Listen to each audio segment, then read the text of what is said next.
I hope I get a jobby, Freddy. I got my fingers crossed. Doing the job. You got the job, buddy! Doing the job. Yeah, Hulk Hogan! Doing the job. Just say something, you idiot. Doing the Job podcast. It's gotta be special. I like it. Doing the job.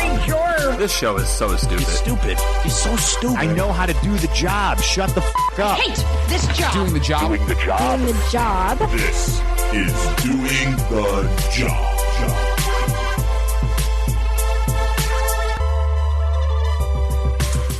Top of the hour, coming at you. Doing the Job Wrestling Podcast. Just me this week. Not really much to talk about in the world of wrestling, at least this week. We're about 28 hours removed from Crown Jewel, which, as of this recording, I should say, which was... From what I did not watch it. I watched the first 5 minutes, obviously, because Hulk Hogan. Yeah, Hulk Hogan. But I abstained from watching it because, A, was already under protest for various moral reasons, and 2, it didn't look like a particularly interesting show, and from what I've now read, it seems like they made some awful booking decisions that I really did not need to see. So, ho-hum is what I'm going to say there. That being said, however, between last weekend and the previous weekend, within a span of 8 or so days, I saw 6 wrestling shows that were exclusively all-women shows, including WWE Evolution. But I also attended 4 Shimmer shows in Chicago, Illinois, and I actually it wasn't like, whoops, what happened, I guess I missed it, but there was usually when they do Shimmer weekends, there's a Rise card the Friday night before, and I just opted out of that. I just figured, 5 wrestling shows would be too much, and I wanted to explore a little bit of Chicago and just have some fun and lounge around a bit, eat some good food, that sort of thing. But I missed the world record for a women's wrestling match time span. Why am I blanking on how to say this? The world record for the longest women's wrestling match. There we go. It was Tessa Blanchard and Mercedes Martinez went 75 minutes, and Tessa Blanchard dropped the title to the Rise Championship to Mercedes Martinez. And that would have probably been a pretty cool thing to see. Probably going to try to look that up on the internets very soon. They sell it. You can get it on... Forget what the website, but Rise has their own website where they stream and you can watch matches of the past, and I would very much... that's a big commitment to know that you're going into a 75-minute match ahead of time. So... But I think it's that's 2 of the most talented women in the world today squaring off for 75 minutes. I mean, those are quite literally Iron Women. I think that's fair to say. But I want to get to the wrestling that I saw, because that was the meat and taters, so to speak. And it was really cool to see. I mean, a lot of these women have really... they have flourished in the world of wrestling. A lot of people knows who they are. They've been on TV in various different promotions. I mean, a lot of them are in Impact. A good number of them can be seen in NXT. They do make appearances, or you do see them occasionally on the Mae Young Classic, which is, just testament to how talented these women really are, and probably a forecast of what's to come. We will definitely be seeing a lot of these women in the future on a much grander stage, because, I love me some Shimmer, but they run the majority of their shows in the Berwyn Eagles Club, which, if you've ever been, not the biggest venue, not the fanciest venue, but their concessions are really affordable. I mean, get a bottle of water for $1. They have a full, I shouldn't say full kitchen, but they have a pretty good kitchen in there. They got sloppy joes, hot dogs, coffee, and it's all like $1, $2, $3. So, much love to that place for having fairly priced concessions, but it can get a little cramped in there at times. But anyway, got to see Miss Rachel Evers, or as she's known on The Independents, as she is Rachel Ellering, which is her name. And she was there for Shimmer 105 and 106. Those were the Saturday shows.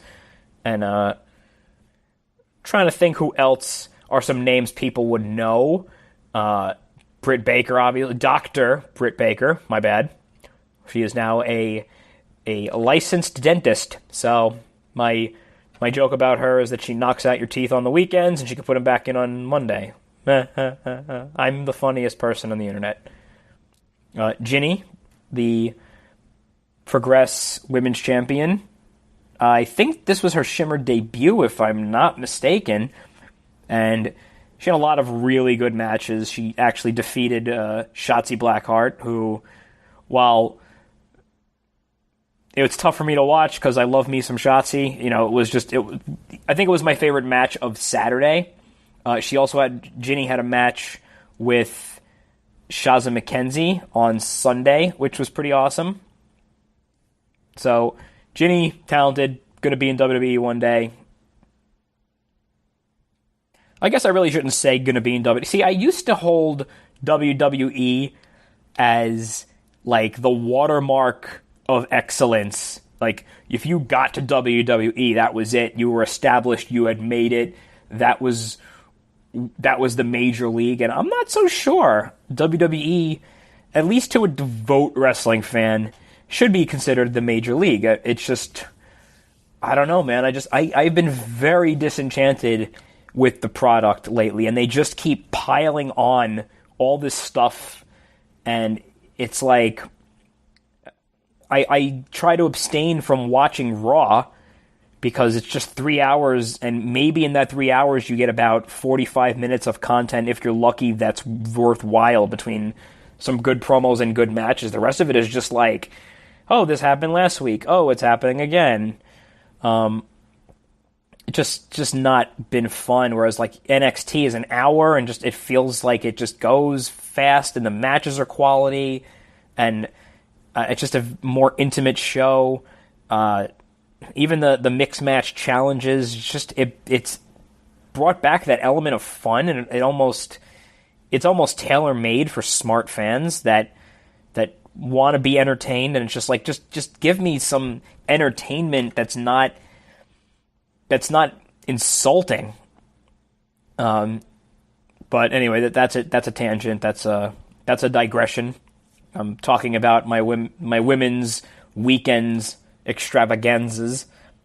So anyway, yeah. So the previous weekend to WWE Evolution was the 4 Shimmer shows, and the takeaway from the I guess the biggest development of the weekend is that cheerleader Melissa and Mercedes Martinez became a tag team and ultimately defeated Delilah Doom and Leva Bates to become the new Shimmer Tag Team Champions. Which is extra interesting to me because I keep expecting Mercedes Martinez to wrap things up and show up in WWE in some capacity, and sure enough, she was on NXT this week. Not in the Mae Young Classic capacity. She was there, like, on NXT. She wrestled against Nikki Cross. So I don't know if that means that she's arrived and she's going to start wrapping up her indie bookings, but like they just put 2 titles on her in one weekend. So I don't know what the future's going to hold for that. But I'm hoping. I mean, she belongs on a grand stage. Yeah, I was careful that time. I didn't say WWE. But yeah, she belongs on a grand stage of some kind, and I want to see her work with some of the talents that are not accessible on the indies, such as Charlotte Flair, such as Becky Lynch. I also got to see Kimberly. What was her name in WWE? I don't even remember her name in WWE anymore. Ashley Wraith, something like that. Anyway, they for some reason Future endeavored her a while back, and I don't know why. She's extremely talented, and I mean, we've had that conversation about many wrestlers, both male and female, over the course of history. Why did they let this person go? That was a bad move. I'd be surprised if she weren't back there at some point, or on a let's just say a grander stage. I'm going to keep throwing that one out there. I was upset that poor Rosemary, I guess she's injured at the moment, so didn't actually get to see her wrestle. But her partner in Paradise Lost, Dust, who is the current Heart of Shimmer champion, which is their mid-card title for those who don't watch Shimmer, came into and left the Shimmer weekend still the champion. They did book a pretty good... It seems like they're putting together some kind of feud with her and Samantha Heights. Samantha Heights did have a match with her, but ended up losing. But they had Samantha Heights looking like a pretty serious contender. So I am thinking that eventually Samantha Heights will be the Heart of Shimmer champion. I got to see Kaylee Ray kill it that weekend also. She used to be in a tag team with Mia Yim. So they actually had one of the best women's matches I ever saw at, I want to say it was Shimmer 92. They had a match against one another that was just unbelievable.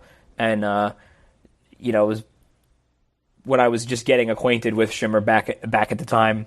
And I was like, wow, like these two are standouts. And she had some pretty amazing matches. She was in there with Viper that weekend also, who actually pretty sure I never saw Viper wrestle in person before. So that was a nice treat. I felt like there was a lot of passerbys and Shimmer debuts here. I don't know if it was Viper's debut, but I can say that being that I was at many of the most recent Shimmer tapings, I only missed one weekend in the last couple of years.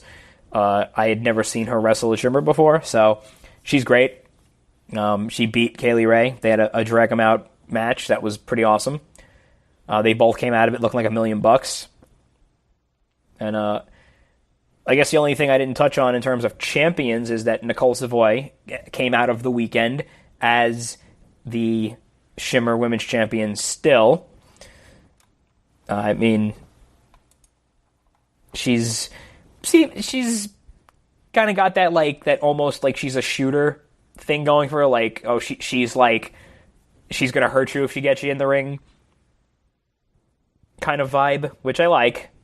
I feel like that's a good. I mean, that's the old school brother. You know, you had the champion was that shooter that was gonna just break your leg and be like, I win the match. Meh. Obviously, there's a little bit more style and finesse these days. I mean, you can't really go in there and break someone's leg like that.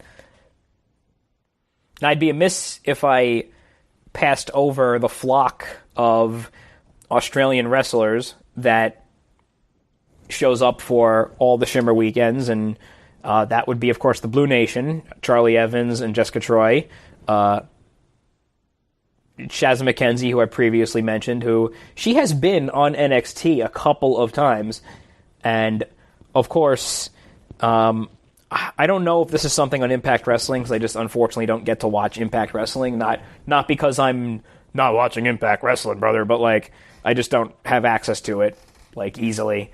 I fortunately have an avenue of watching USA, so I could watch WWE programming if I want to.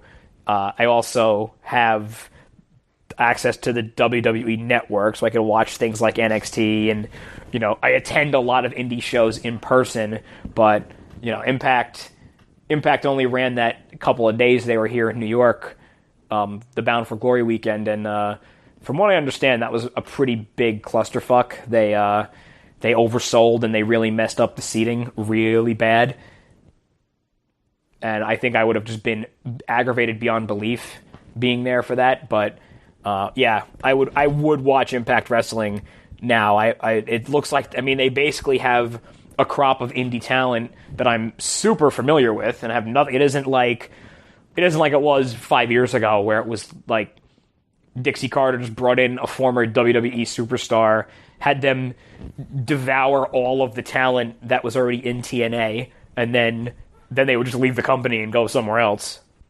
But a lot of the indie shows I've seen, Tessa Blanchard is paired up with Indy Hartwell, who is pretty fabulous. She's from Sydney, Australia, I believe, and I don't remember really seeing much of Indy Hartwell before, if at all, and I felt like this was a breakout weekend for her in a lot of ways. Just kind of put her on the map for me, and I think we've got a future star coming up here. It's early. It's early, and I might, some of us wrestling fans have made the mistakes in the past of saying, "Oh, this one's going to the top," such as Mr. Kennedy or Mr. Anderson. Like when he was coming up in WWE 10 years ago, we were like, "This is it. This is the guy. This is the next guy," and then it didn't really pan out, and it's not necessarily anybody's fault, but counting my chickens before they hatch. But I'm going to say that she's going to be a player. Also got to see quite a bit of Zoe Lucas this weekend, or the Shimmer weekend, and then the following weekend she was at the WWR show in New York that I went to see, and gave me a little bit of whiplash because she was sort of she's a heel in Shimmer, but she's a babyface in WWR. At least that was the impression I got. So it was like, well, oh wow, this is just different now. Same thing with Lufisto. She kind of had like a babyface demeanor in WWR, but she's totally a heel in Shine and Shimmer. But Lufisto is money, and the main event of the entire Shimmer weekend, the last match of Shimmer 108 was Nicole Savoy, Shazza McKenzie, Vanessa Craven, and Viper, and they were against the team of Lufisto, Kimberly, Mercedes Martinez,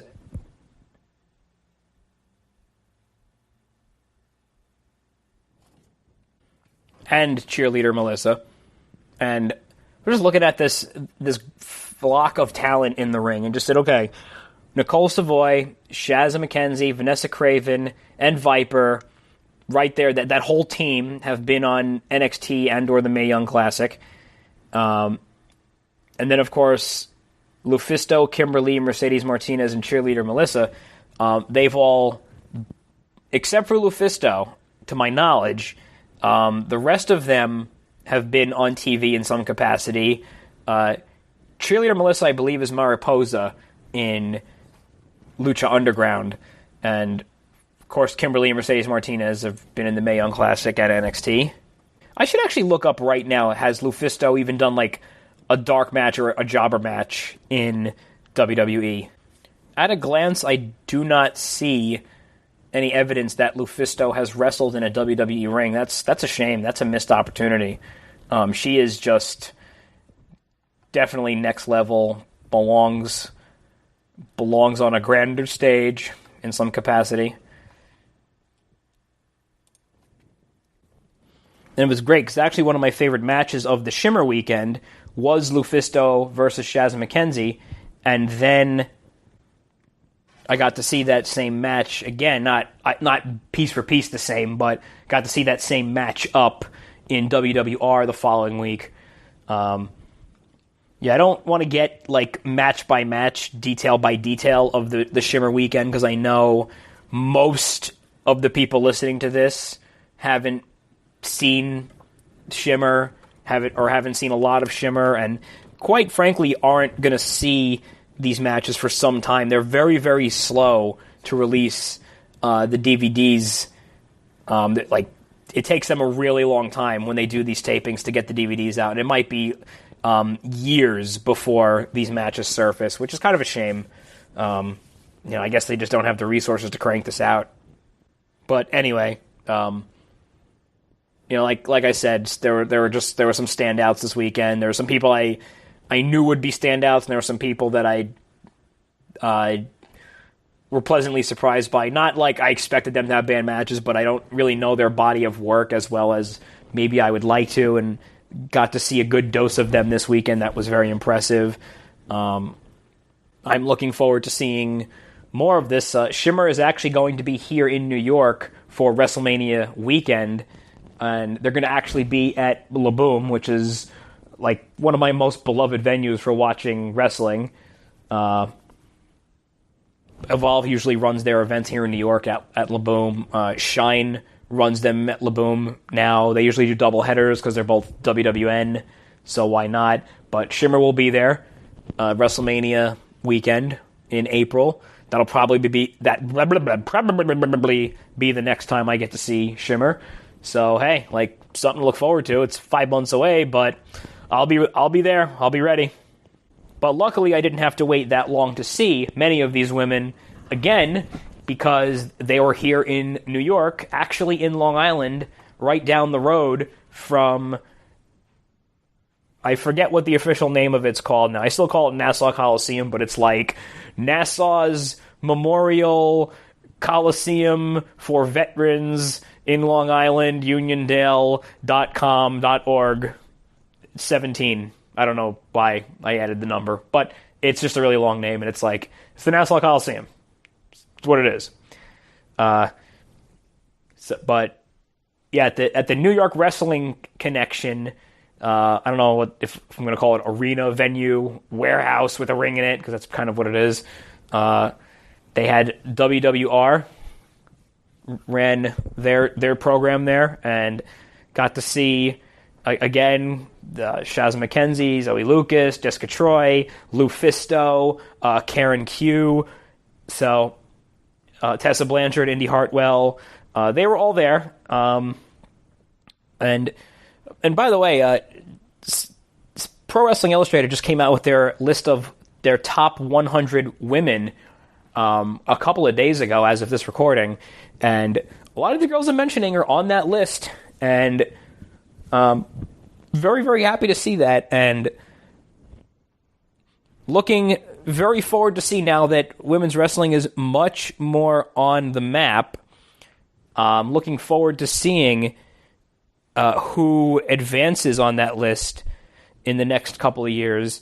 I mean, Ronda Rousey was number one, and although, you know, as a smart fan, you might look at that and go, how is she the best wrestler? She's been in a couple of matches between when she started and now. Blah, blah. The point is, kayfabe-wise, she's a huge player. Plus, she's gotten so many eyes on the product just by her presence. So it's hard to refute that she's an important fixture in women's wrestling, because that was a big coup. Like, that was a big thing to get. I'm struggling to think of a comparison, anything that would have been similar. Like getting Ken Shamrock from UFC. I mean, UFC wasn't the monster that back then that it is now. So, like, even getting Ken Shamrock back in the 90s wasn't quite as big of a deal. I mean, when I was a kid, for those of you who are around my age, give or take, you might remember the Winter Olympics with Tonya Harding and that whole thing. And Tonya Harding, I believe, went into professional wrestling shortly after that, very briefly. I guess it didn't quite pan out, but I mean, that would have been a great thing to have Tonya Harding show up in WWE and have a match with Alundra Blaze. That definitely would have gotten eyes on the product. So yeah, I guess the Lawrence Taylor main eventing WrestleMania 11 with Bam Bam, I guess, would be a comparable thing to having Ronda Rousey main eventing your pay-per-views. But either way, like, I get it. She's at the top of the list because of what she's done by her sheer presence and her star power for the business. You know, the rest of the list was a lot, at least I'd say the top 10, a lot of it was WWE wrestlers. Actually, yeah, let me just pull it up and read it off to you. Number 1, Ronda Rousey. Number 2, Alexa Bliss. 3 is Charlotte Flair. 4 is Io. I'm afraid I'm going to butcher this name. Io Shirai. Yeah, and I know she just was on TV like 3 days ago, but I don't hear the name. I just hear her referred to as Io all the time. So, sorry, Io. Sorry if you're listening. Asuka's number 5, even though she's drastically fallen from. I hate thinking about what WWE did to Asuka in the last couple of months or the last year. It's horrible. Shayna Baszler, number 6. Carmella, number 7. Nia Jax is number 8. Mayu Iwatani is number 9, and Kairi Sane is number 10. So, I mean, it was mostly WWE wrestlers in the top 10. A few people, and I guess I understand, like, why it has to be that way, but it isn't until we get further down the list that we start seeing the influx of more indie wrestlers. But even 11 was Becky Lynch, and I think had this article been written like a month later, she would have been higher on the list. And then as we go down, Su Yung is number 13, Tessa Blanchard is number 15, and she actually comes in higher than Bayley, which got to start, I guess, mixing it up. But Lufisto, as mentioned earlier, number 23. Nicole Savoy, number 26. So they actually have Lufisto above the Shimmer champion. Mercedes Martinez is 29. And I'm just kind of skimming through and pointing out the ones that jump out at me. Mia Yim, who I think is probably one of the best wrestlers in the world right now, period. She's 38. Shaz McKenzie's 40. And, I'm not going to spoil the entire list for you. I encourage everybody to buy a copy of this magazine. If you get it online, it's like $4. Like, you could spare $4.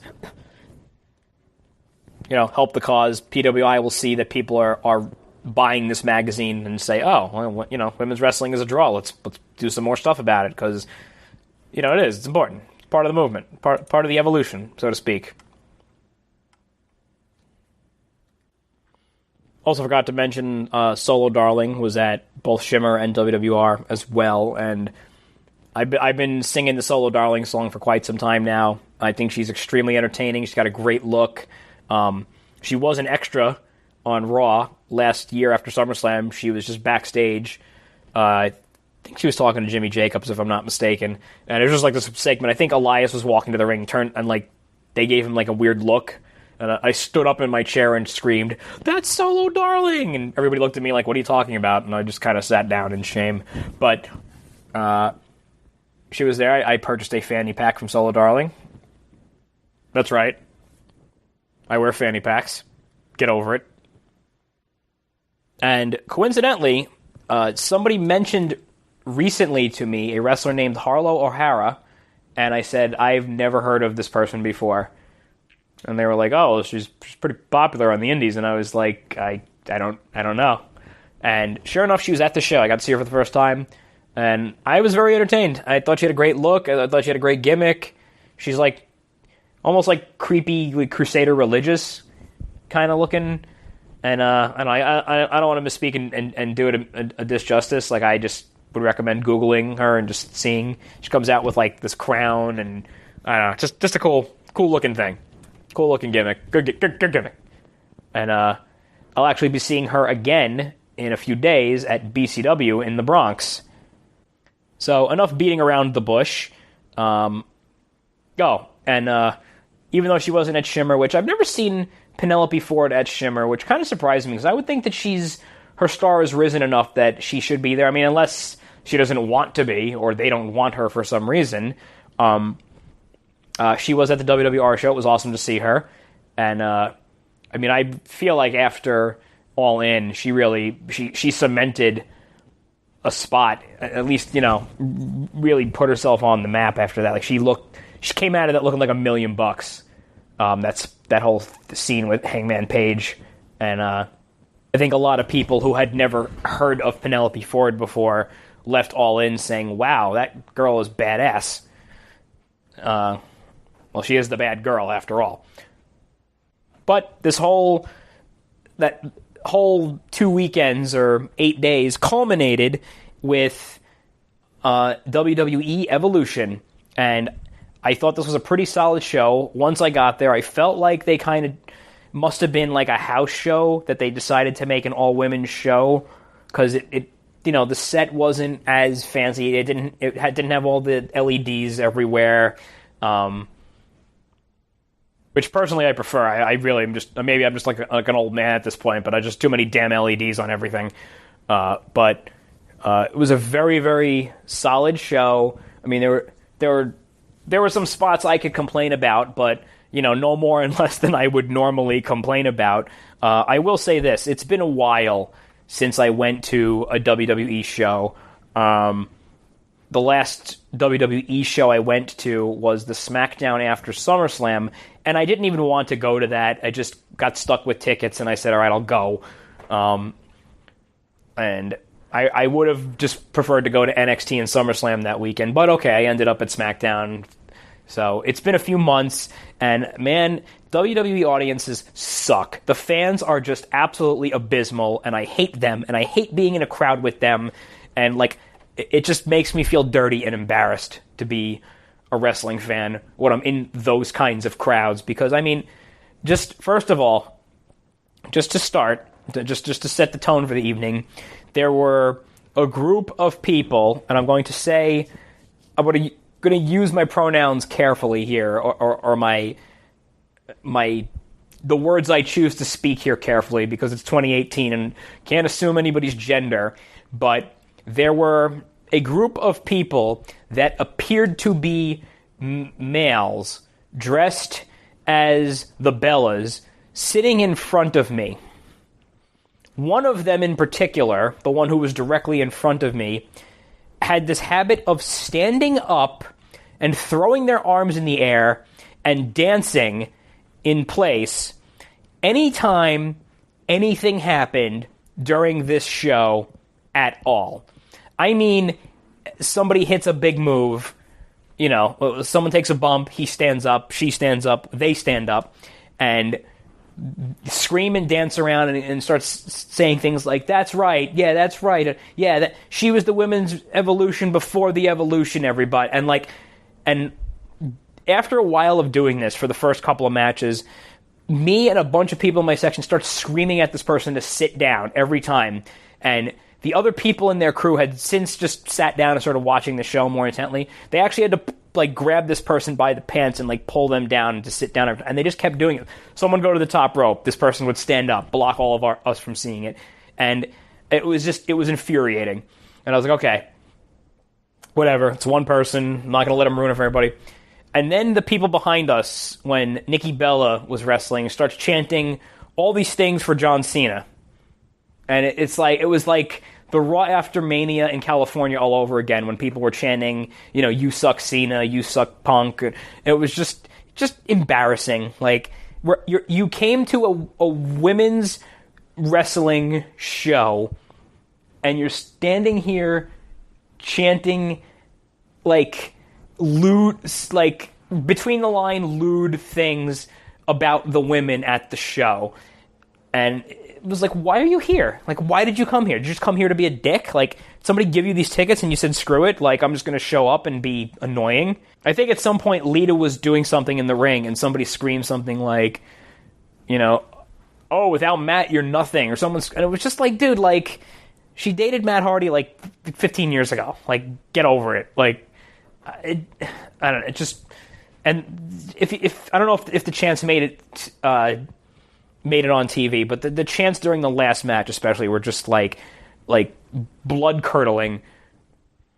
Then he said he was having a similar problem in his section, but he screamed at some point, "You're ruining wrestling for me," and everybody kind of got quiet after that, which I probably should have done in my section too. But I mean, obviously the best match of the night was in fact Becky Lynch and Charlotte, which we all kind of expected that was going to be the best match of the night. It was.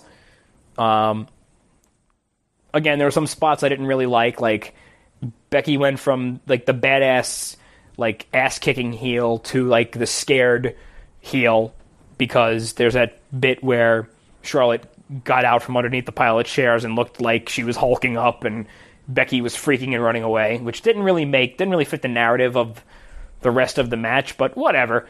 It was still fun. Becky came out the victor. It was great. It was good feelings. The baby face went over. Wink, wink, nudge, nudge. even the Ronda Rousey Nikki Bella match in a bubble, like, it was good. Like, I get that it, probably shouldn't have gone on last, but again, it's Ronda Rousey. She's the big star. She's getting a lot of people to tune in, so that's why she's going on last, like it or not. But it was a good show. The annoying fan that kept standing up in front of me did not stand up during the NXT Championship or the Mae Young final, probably because he or she doesn't watch those things and doesn't know what they are, so they weren't excited about them, which worked in my favor, because that's part of the reason I was there.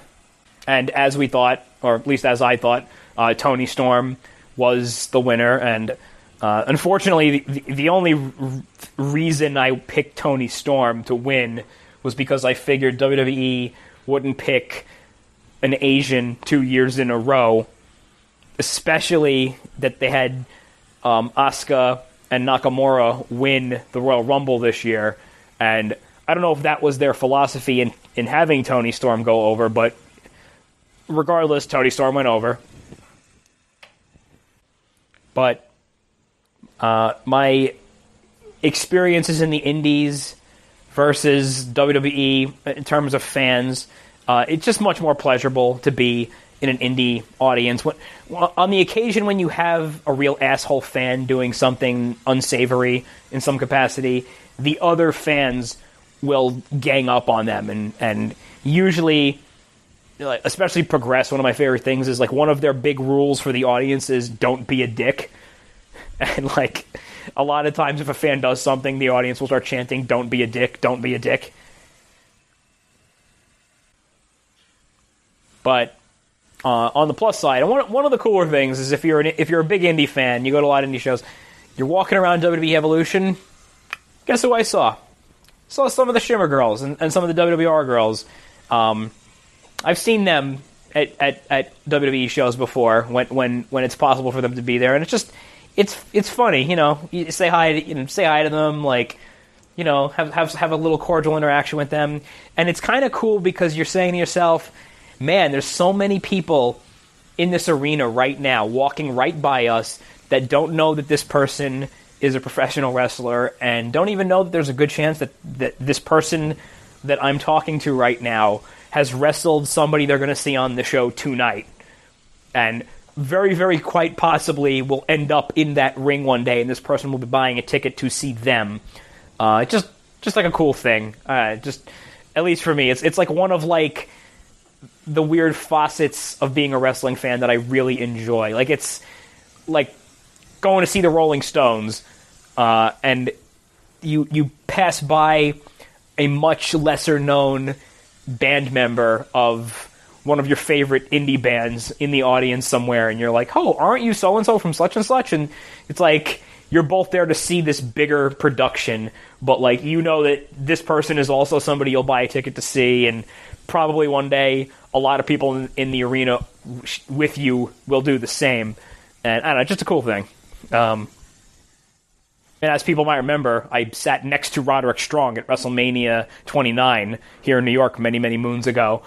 So you never know. You never know who you're sharing an arena with to watch a show and how close they are to being part of that show. But anyway, I've rambled enough by myself. Hopefully it wasn't too boring talking about 5 out of 6 shows that you probably didn't see. Quite possibly you didn't even watch Evolution, who knows. But, it's women's wrestling is popping right now, and I believe PWI used to do a top 50 and now it's the top 100s. I mean, that's a big deal. That means that the sample size of their top wrestlers must have grown because their overall knowledge, or at least list of potentials, has grown tremendously. And yeah, that's, we might be seeing top 150 or top 200 in a year or two. Who knows? But anyway, it's been fun. I just wasn't really planning on doing a serious show. Me and the boys were maybe going to do a show this week because we were all at Evolution, but unfortunately that didn't pan out. But I felt like it would be a missed opportunity to go to 6 women's wrestling shows in 8 days and not at least chat about it for a few minutes. So thank you for indulging me in this little chat. I guess what more can I say except go online, look at Shimmer. I think they just launched a new streaming platform. Yeah, it's streamshimmer.com. It's $10 a month.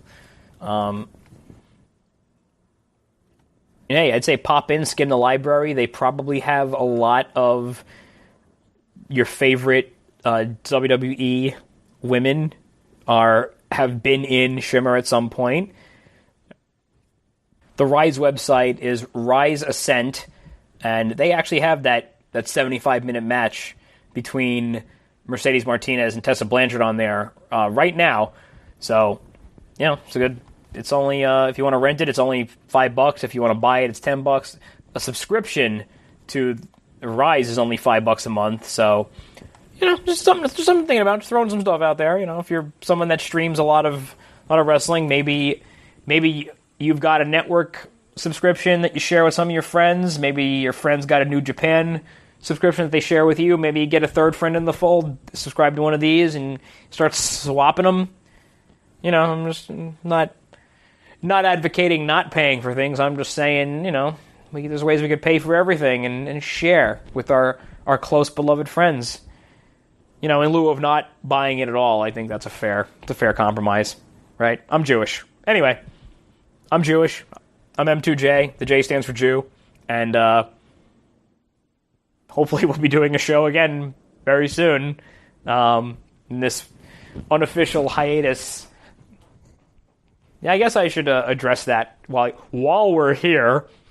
We said on the show a while ago that we were going to maybe start lowering the frequency of how often we do the show just based on our lives and the metrics of the show. It didn't seem feasible to just do a show every week, especially when we're really not watching WWE as much as we used to, just because it's been so unwatchably unenjoyable and just so much of it. There's just this abundance of it between the regular programming being 3 hours of Raw, 2 hours of SmackDown, and then you add into the mixed match challenge is going on right now, which comes out to like another half hour or so.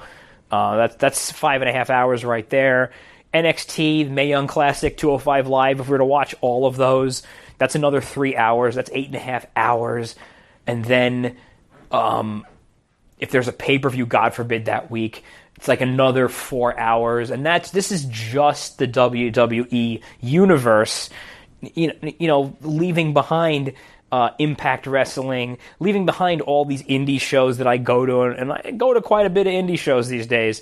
So it's just like something has to give, and it's like there's only so many hours in the day and so many days in the week, and I do have other things to do, as does Denny, as does Sean, and we tried to say let's just do the show maybe once a month, and that unfortunately didn't pan out quite as well as we thought, because when the week came that we said, okay, now we'll do the show this week, then we had other scheduling conflicts that just didn't allow us to do the show during the week that we thought we could do the show, and here we are now. Hopefully we'll find some way to wedge the show back into our everyday lives, but until then, just gotta sit tight and maybe interact more in the Facebook group. I'm sorry that I haven't been as active in the Facebook group. I will try to rectify that at some point, but again, hopefully you've hung out with me a little bit today and just listened to this podcast and enjoyed my ramblings about Shimmer, WWR, and WWE Evolution, and how much I hate WWE wrestling fans. Not you guys, though. I'm sure you guys are on your best behavior and you're good, respectable fans when you go to the show. Otherwise, you wouldn't be listening to Doing the Job right now, and we love you for that. And anyway, I'm out of here. I'm out of time. We're out of time, folks. If Undertaker pins Damian Demento in the next 5 minutes, we'll show you the ending of that match next week. Good night, everybody. Stay tuned for La Femme Nikita.